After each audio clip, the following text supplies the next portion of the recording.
há um colapso, há um impacto. Quando essa terça parte foi expulsa da terra e lançada dos céus para a terra. E com a cauda arrasta a terça parte dos anjos.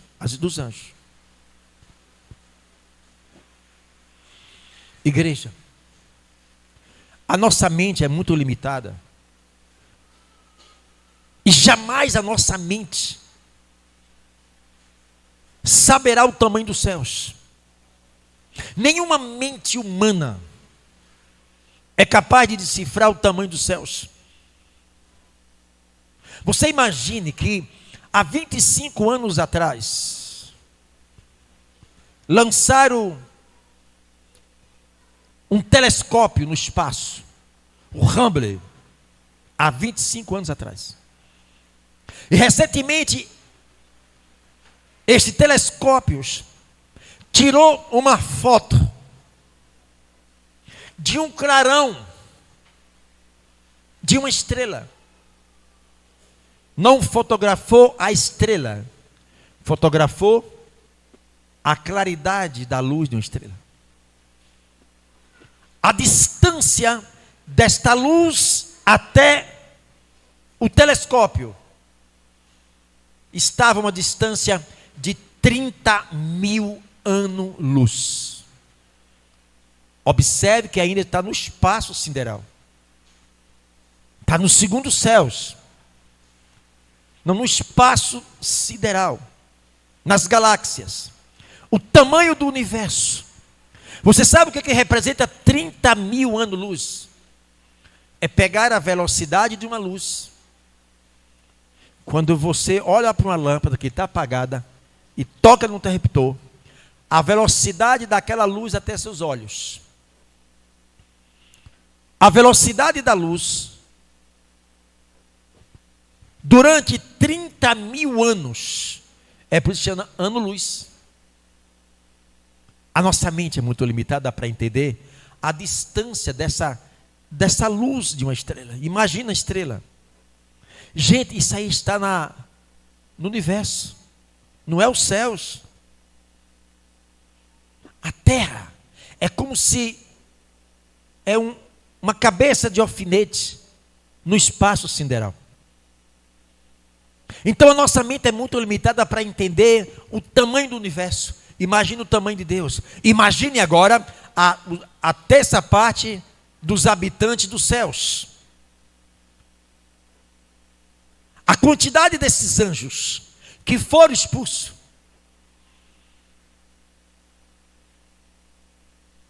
Está lá em Apocalipse 28. Eles são como os grãos de areia. Apocalipse 28. Só que para você ter a noção, igreja, a luta que nós vivemos nessa terra, não desconheça a tua luta. As coisas não estão acontecendo na sua vida, na minha vida, em nossa vida, por um acaso, por uma coincidência. As coisas que estão acontecendo é o reflexo, amada igreja, do mundo espiritual. Apocalipse capítulo 20, versículo 8, é exatamente onde a Bíblia descreve a quantidade desta terça parte que for expulsa. E sairá a enganar as nações que estão sobre os quatro cantos da terra, Gog e Magog, cujo número é como a areia do mar, para juntar as batalhas. No dia do julgamento, a batalha que haverá, a quantidade desses anjos é como a areia do mar.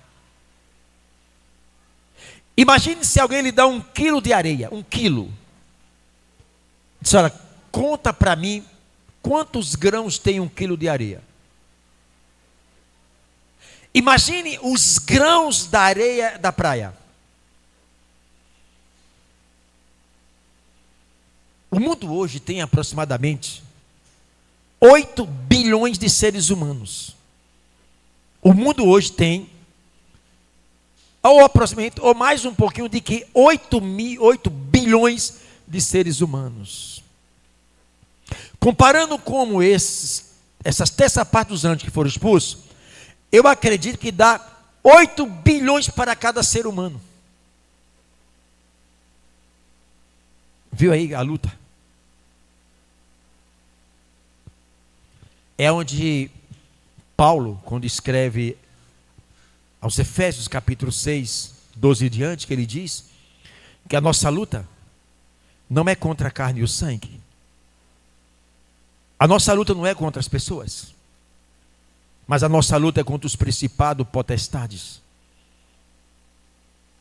A pior ignorância de um cristão é continuar lutando com as pessoas, brigando com as pessoas, ou tentando querer mudar as pessoas. Aí perde o foco. Porque a palavra do Senhor diz que não, a nossa luta não é contra as pessoas. E nós insistimos em lutar com as pessoas. É como se o meu inimigo não é o diabo, o meu inimigo é essa pessoa. Isso é o mundo espiritual desconhecido. E já perdemos muito tempo com isso. E não queremos perder tempo com isso. Já gastamos muitas nossas forças, o nosso tempo em batalhas, que só foi tempo perdido. E você pai, você mãe, que passou parte da sua vida tentando mudar seus filhos, ou você esposa tentando mudar o seu esposo, ou esposo tentando mudar a esposa, foi tempo perdido. Que até hoje você não conseguiu mudar ninguém. Nenhum ser humano tem a capacidade de mudar o ser humano. Igreja, nós estamos numa batalha espiritual muito sangrenta. Enquanto a igreja não acordar, enquanto ficarmos dentro de um templo, amada igreja, o tempo está passando. E uma cegueira espiritual permite que os nossos olhos não se abram no mundo espiritual, porque o diabo não quer que você entenda e compreenda, amada igreja, que a nossa luta, a arena não é física, a arena é espiritual. Quando um cristão ele vai para uma arena espiritual, é porque está entendendo a palavra. Ele não chegou lá sozinho para lutar. Ele vai com a luz do Evangelho, com a presença do Espírito Santo, com anjos te auxiliando. E o diabo não quer que nem eu e você chegue dentro desta arena espiritual. Porque a gente não chega só. Por isso que ele imprime uma força maior, para que os nossos olhos espirituais não se abram e os nossos olhos físicos fiquem bem arregalados para enxergar só problemas. E tem pessoas que é assim, só enxerga problemas, só enxerga defeitos. De cada 10 palavras, talvez 11, eu digo 11, as pronúncias para mim não tem jeito, a vida está ruim, a vida não presta, eu não mereço isso, é só palavra de derrota. Até quando, igreja? Se a gente continuar dentro de um templo, achando que a igreja vai mudar, achando que a igreja vai transformar, que pastor vai libertar, que pastor vai curar, nós vamos perder o nosso tempo. E nós não estamos aqui para perder tempo. Nós estamos aqui, irmã, para aproveitar esse tempo. A palavra de Deus para que nós possamos colocar sobre a nossa vida e sair dessa situação. Nunca esqueça, o mundo físico surgiu do mundo espiritual. E nós somos um ser espiritual dentro de um corpo físico. E queremos o tempo todo lutar no campo físico. Vai chegar o momento, amada igreja, que as nossas forças já não vai ter mais sobre nós.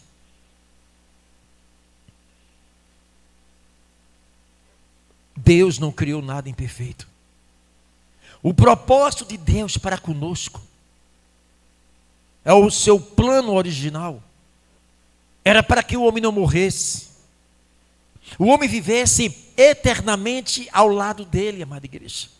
Foi para isso que Deus nos fez. Deus, ele cria o mundo espiritual, que é os céus, porque Deus não criou o céu para mim nem para você. Deus não fez o homem para o céu. O céu foi para ele e os anjos. Para nós, o Senhor nos deixou a segunda opção, criou a terra. É só isso. Mas era uma terra perfeita. Vivíamos, amada igreja, era para nós vivermos eternamente, amada igreja. Não haveria morte, não haveria doença, enfermidade, sofrimento. Não precisaria de polícia, não precisaria de médicos, de hospitais. Ninguém adoecia. Porque Deus fez a nós para vivermos eternamente ao lado dele. Então, para que vocês entendam, Deus até aí, ele é um ser espiritual 100%. E Deus, ele cria o mundo físico para que ele pudesse estabelecer no mundo físico o reino dele, amada igreja, dentro de nós. Para que Deus pudesse interagir junto com o homem, com sua criação. Esse foi o propósito de Deus. Por isso que ele criou o homem. E dentro do homem, ele trouxe uma extensão do seu reino para dentro do homem. Imagine agora, quando Deus faz o homem no seu propósito original, que Deus estabelece e pega uma extensão dos céus e traz para essa terra, e na sua criação do homem, havia uma testemunha ocular.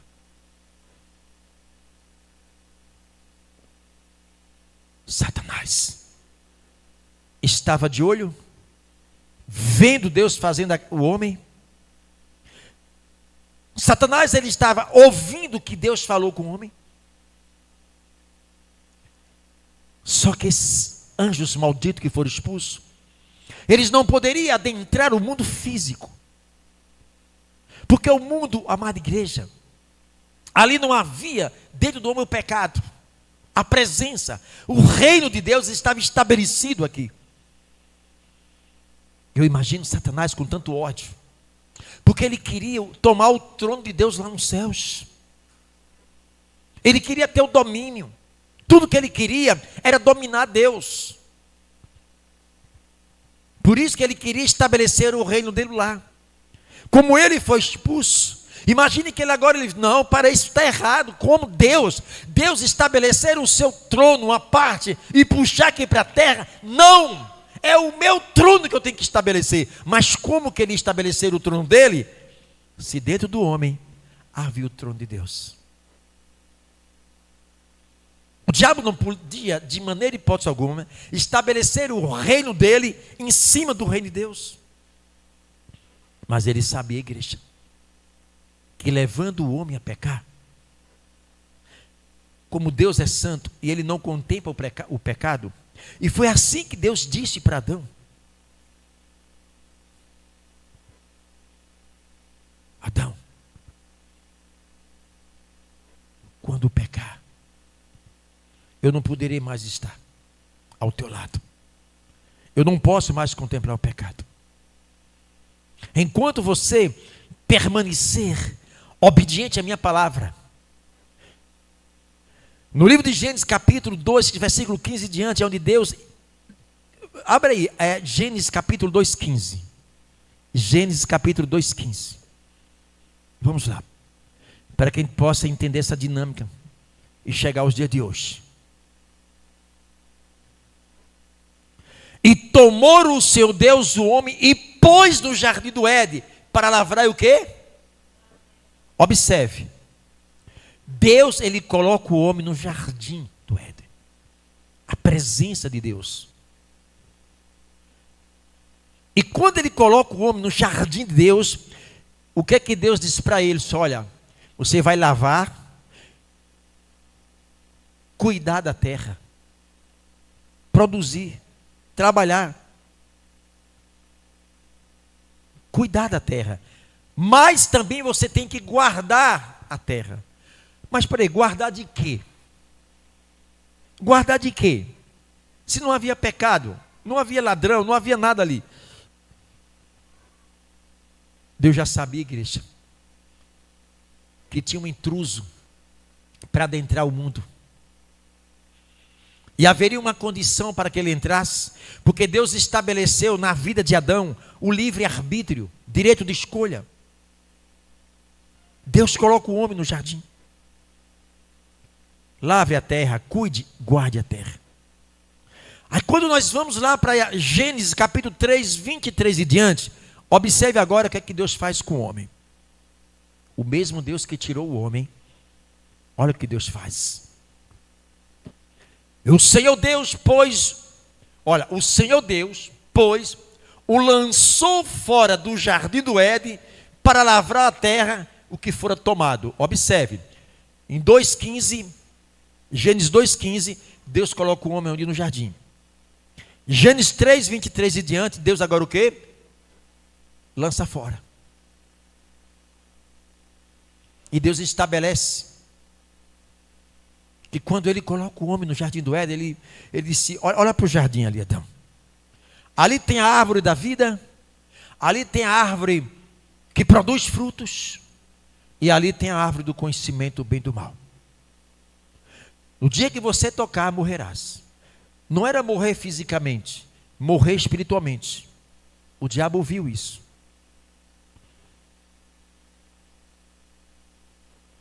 O que acontece? O diabo, ele estava trabalhando para tentar arrancar o reino de Deus de dentro do homem e estabelecer o reino dele aonde? Na terra. E para que ele estabelecesse esse reino de destruição na terra, no mundo, através do homem, ele levaria o homem a desobedecer a Deus.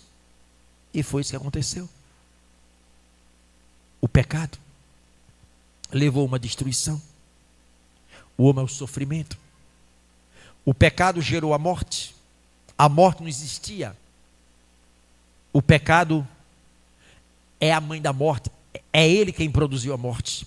A morte como uma punição para o corpo. Esse corpo que não ia morrer, agora vai morrer por uma punição do pecado. De lá para cá, igreja, a humanidade vem de mal a pior. A cada dia o ser humano se afastando de Deus, descendo a ladeira. Então Deus, para trazer o homem de volta ao seu plano original, o que Deus faz? Várias tentativas. Ele manda profetas, juízes, reis, envia Moisés, envia a lei através de Moisés, mas nenhum homem desse consegue trazer a humanidade de volta para Deus. Vocês estão entendendo, igreja? Nenhum profeta, nenhum homem consegue trazer a humanidade para o projeto original de Deus. Por isso que o livro de Romanos 6, 23 diz que destituído da glória de Deus o homem está. O pecado. Toda a raça humana estava condenado à morte eterna. Não haveria a menor possibilidade de ninguém se salvar. Os céus estavam como bronze.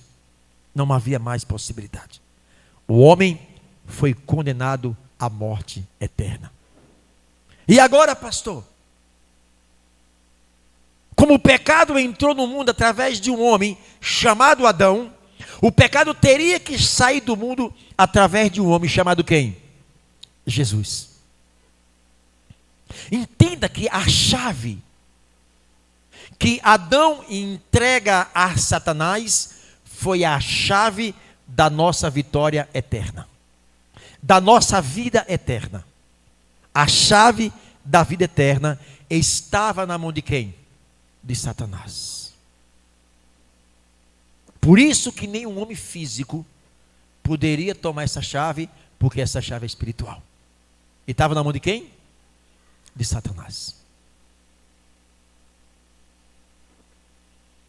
Aí quando a Bíblia fala lá em Salmos 103, 20, veja aí 103, 20. Eu não sei se é 107, 20 ou 103, 20, veja aí. Para que vocês entendam, amada igreja, nós vamos chegar aos dias atuais.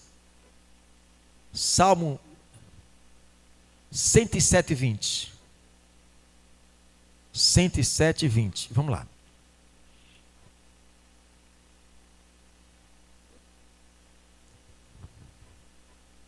O pecado entrou no mundo através de um homem chamado, mas o pecado teria que sair através de um homem chamado Jesus. Então o Salmo 107:20 diz: enviou a sua palavra. Quem é a palavra? Observe, olha o que o salmista fala em Salmo 107:20: enviou a sua palavra e os sarou. A palavra é Jesus. E como é que Deus enviou a palavra? Eu acho que é João, Atos 1:8, ou é João 1:8. Deixa eu ver aqui. João 1:8 ou é Atos 1:8? Deixa eu me conferir aqui, por favor. Então vamos lá.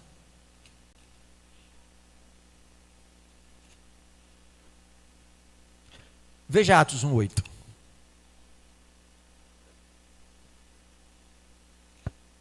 Um 8, 1:18. Deixa eu ver aqui.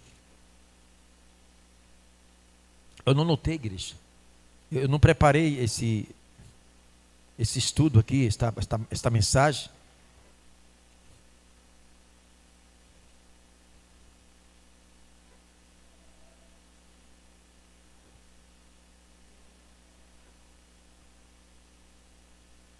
Ah, 1:14. João 1:14, igreja. Vai lá. Observe. Salmo 107:20, a Bíblia diz que o Senhor enviou o quê? Deus enviou a palavra. Quem é a palavra? Jesus. No livro de João capítulo 8, o verbo se fez o quê? O verbo quer dizer a palavra. O verbo quer dizer palavra. A palavra se fez o quê? Carne. E habitou entre. Isso quer dizer, Deus agora, Ele não é só parte espiritual. Ele agora é parte espiritual e parte física. Porque Deus se fez homem. A palavra se fez carne. E quando foi que a palavra se fez carne? Quando o Espírito Santo gerou na barriga de Maria quem? Jesus. Vocês estão entendendo, igreja? Porque Deus amou o mundo de tal maneira que deu o seu Filho unigênito, para que todos aqueles que nele crê não pereça, mas tenha a vida eterna. Deus se faz carne. O Espírito Santo gera Jesus na barriga de Maria. Agora Deus homem. O Deus homem nasce. E desde o seu nascimento até os 30 anos, esse Deus homem não curou, esse Deus homem chamado Jesus não libertou, não salvou, porque não tem registro desde o seu nascimento até os 30 anos, quando ele foi para o Rio Jordão. Na hora que Jesus vai ao Rio Jordão para ser batizado, deste momento para trás até o seu nascimento, a Bíblia não tem sequer um registro que Jesus curou, ou libertou, ou salvou. Só tem 2 registros na Bíblia. Quando Jesus nasce com 8 dias, é apresentado no templo. Aos 12 anos, Jesus está ali pregando para doutores da lei. E a Bíblia silencia a vida de Jesus até aí. Vocês estão entendendo, igreja? Pastor, por que Jesus, na Bíblia não tem registro que Jesus curou, libertou e salvou? Porque lhe faltava algo na vida de Jesus. O que faltava na vida de Jesus? Vocês pegaram? Faltava o Espírito. Aí ele vai ao Rio Jordão. Quem batiza ele? João Batista. Quando Jesus desce as águas, a Bíblia diz que o céu se abre e quem desce sobre ele? 3 anos, ou aproximadamente 3 anos e meio, foi o ministério de Jesus aqui nessa terra. A partir deste momento, o Espírito Santo, a primeira ação do Espírito Santo na vida de Jesus, foi levar ele ao Mar de Rosa, foi isso? Não, a um deserto, para ser tentado por quem? Por Satanás. Foi o primeiro teste. Então, todos os milagres que Jesus operou, quem estava por trás? O Espírito Santo. Porque sem o Espírito Santo, Jesus não tinha como suportar as humilhações. Jesus não tinha como suportar a morte de cruz. Sem o Espírito Santo, Jesus não tinha como operar as maravilhas. Deus dar esta missão ao seu filho. Um homem chamado Adão entregou a chave a Satanás, mas agora eu vou enviar o meu filho para tomar essa chave de Satanás. Jesus foi levado à cruz. E lá foi morto. Aquela maldita cruz. Foi ali onde todos os nossos pecados, todas as nossas enfermidades, Jesus levou naquela maldita cruz. Jesus morre. Não foi isso? Ele não morreu na cruz? Quem disse que Jesus morreu na cruz? O que morreu foi a parte física de Jesus. A parte espiritual, não. Porque a carne de Jesus representava eu e vocês. A carne de Jesus representava a humanidade. Porque era eu e vocês que teríamos que passar por aquela cruz para ser salvo. E nem eu e vocês, e mais ser humanos algum, tinha capacidade de morrer na cruz. Não suportaria chegar nem perto. Mas ele foi por mim. Ele foi por vocês. Ele foi por essa humanidade. Ali Jesus foi triturado na cruz. A parte física morre. E quando a parte física de Jesus morre, a Bíblia diz que quando Jesus morre na cruz, ele desce à parte mais baixa da terra. Ao terceiro dia ele ressuscita. Mas a Bíblia não fala o que aconteceu durante os 72 dias. Ou melhor, a Bíblia não tem relatos do que aconteceu nesses 3 dias e 3 noites. A Bíblia oculta. Como a Bíblia oculta toda a infância de Jesus. Como a Bíblia oculta do nascimento até os 30 anos. Menos essas 2 vezes que tem um registro da Bíblia, quando ele nasce, é apresentado, e aos 12 anos pregando para os doutores no templo. A Bíblia diz que a nossa mente é muito limitada. Há muitas coisas que não são reveladas agora, que a gente não vai entender, mas lá no céu será revelado tudo para nós. Amém, igreja? Agora, quando Jesus morre na cruz, ele foi para os céus? Não. Ele não foi para os céus. Ele tinha uma missão de tomar a chave na mão de Lúcifer, aquela chave que Adão entregou para ele. A palavra diz que o Senhor foi lá e tomou a chave. Tomar, uma expressão de violência. Jesus não foi lá: Satanás, ei, por favor, me entregue a chave que Adão lhe entregou. Eu imagino, igreja, que houve uma grande batalha. Imagine que quando Jesus morre na cruz ali na hora nona, às 15 horas da tarde, que a Bíblia tem um registro que 3 horas da tarde se tornou o quê? Noite. A terça parte dos anjos malditos estavam em festas. Matamos o Filho de Deus. Matamos o Filho de Deus. Imagine que ali, amada igreja, eu não digo inferno, porque o inferno, o diabo não está lá. Quem disse que o diabo está no inferno? O Tártaro, o Gêena que a Bíblia fala.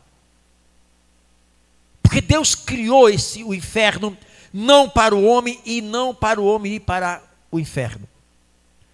O inferno é um lugar da ira de Deus contra o pecado e a impunidade. E este lugar está reservado para Satanás no dia do juízo final. Agora, se o homem ele deixa de seguir a Deus para seguir o diabo, os homens vão ter o mesmo destino de Satanás. Mas a vontade de Deus é que ninguém vá para o inferno. Esta palavra inferno é tão cruel, violenta, amada igreja, que nem os demônios suportam ouvir esse nome. Porque isso desperta dentro dele, amada igreja, e desperta uma curiosidade, porque eles têm consciência que a única coisa que ele tem reservado para ele é esse lugar de tormento. Então Jesus não foi no inferno. Jesus foi no lugar aonde Satanás, ou a terça parte desses anjos malditos, estava em festa, comemorando a morte de Jesus. Imagino eu, na minha mente limitada, amada igreja, que de repente no meio daquela festa, houve um silêncio. Lúcifer, pois não? Chegou alguém aí. Quem? Jesus. Não, não pode. Matamos ele, está lá na cruz. O diabo é tão besta que ele pensou que matou Jesus. Ele matou a carne de Jesus. Ele esqueceu que Jesus é o ser espiritual. O Deus Todo-Poderoso, Criador dos céus e da terra. E foi lá, amada igreja, onde Jesus toma a chave. E o terceiro dia, o Espírito Santo traz Jesus para o corpo dele. Ele ressuscita. E quando ele ressuscita, ele se apresenta aos discípulos.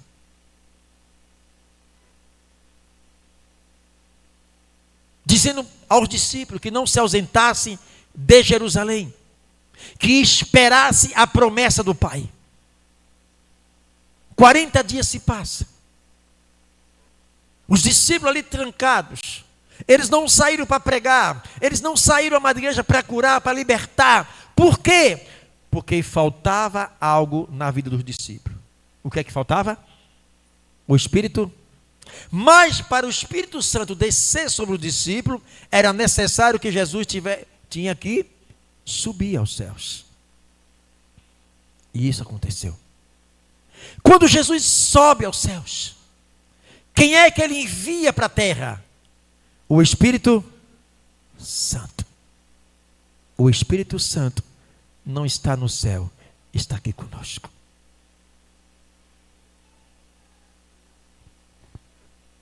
O Espírito Santo, ele dá continuidade na vida dos discípulos o que o Espírito Santo fez na vida de Jesus. E aí vemos, amada igreja, na igreja primitiva, os discípulos curando, preso,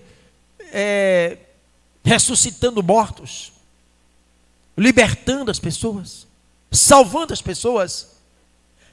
E todos os discípulos, menos João que teve morte natural, todos tiveram mortes trágicas. Foram triturados, mortos, não como Pedro mesmo, morreu crucificado de cabeça para baixo. E o Espírito Santo, que desceu sobre aqueles discípulos, é o mesmo Espírito Santo que desceu sobre nós quando aceitamos Jesus como o Senhor e Salvador da sua vida. Não existe dois Espíritos Santos. Existe um só Espírito Santo. Ele é o mesmo, ontem, hoje, eternamente. Agora eu chego para os dias atuais.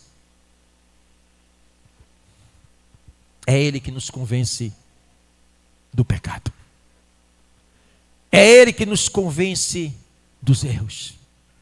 É Ele que nos capacita.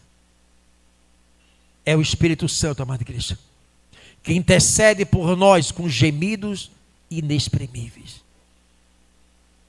A vontade que você tem de crescer espiritualmente, o Espírito Santo tem muito mais do que nós ainda.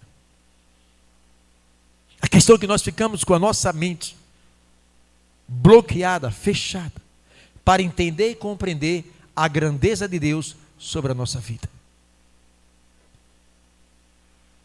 Pela uma única razão: porque não crescemos espiritualmente. Nos tornamos dentro de uma igreja, anos e anos se passando uma igreja, e muitos ainda como uma criancinha dentro da igreja. Não cresce. Nunca esqueça. Eu já falei várias vezes aqui. A distância entre nós e Deus está no nosso nível de conhecimento com a palavra de Deus. Quanto mais você tem conhecimento da palavra de Deus, mais os seus olhos espirituais se abrem e você tem conhecimento do mundo que você vive. Entende agora? E você pode chegar a um nível espiritual de olhar para as pessoas e entender que tua guerra não é com as pessoas. A tua guerra é com quem está por trás das pessoas. E aí você entende e compreende à luz da Bíblia que para que você lute no mundo espiritual, você só consegue se o teu espírito está fortalecido no Espírito Santo, em obediência, em renúncia e em vida de santificação. Caso contrário, quando os problemas surgem, só apanham. Vida bloqueada. Muitas das vezes Satanás bloqueia na vida da saúde, bloqueando a vida sentimental, conjugal, financeira, bloqueando a família. E esses bloqueios, não é Deus que bloqueia, é porque tem alguém mais forte bloqueando. E a gente não entende. A gente está culpando sempre alguém. A minha vida está assim por causa de fulano, está assim por causa de marido, por causa de esposa. E a vida continua o quê? Bloqueada. Porque o mundo espiritual, ele é perverso, é sagaz. Ele nos monitora 24 horas da nossa vida. O mundo espiritual agora já está trabalhando e planejando o dia da manhã para nós. E a gente esquece isso. Enquanto a gente dorme, cansa, é limitado, o diabo não dorme, ele é 24 horas trabalhando em pró de destruir os nossos sonhos, os nossos projetos, a nossa vida. E aí a gente não aprende o quê? Reagir. Porque a gente se acostumou só a tomar pancada. Só pancada. É só se defendendo. A gente não vai para frente. A gente precisa, como igreja do Senhor, entender, amada igreja, que a nossa luta é o campo espiritual. O diabo sabe quem serve e quem não serve a Deus. Sabe ou não sabe? Ele sabe como é que está a nossa vida. Ele não sabe o que eu estou pensando que você está pensando. Mas ele sabe exatamente como está a tua vida. Talvez uma vida totalmente desconcertada.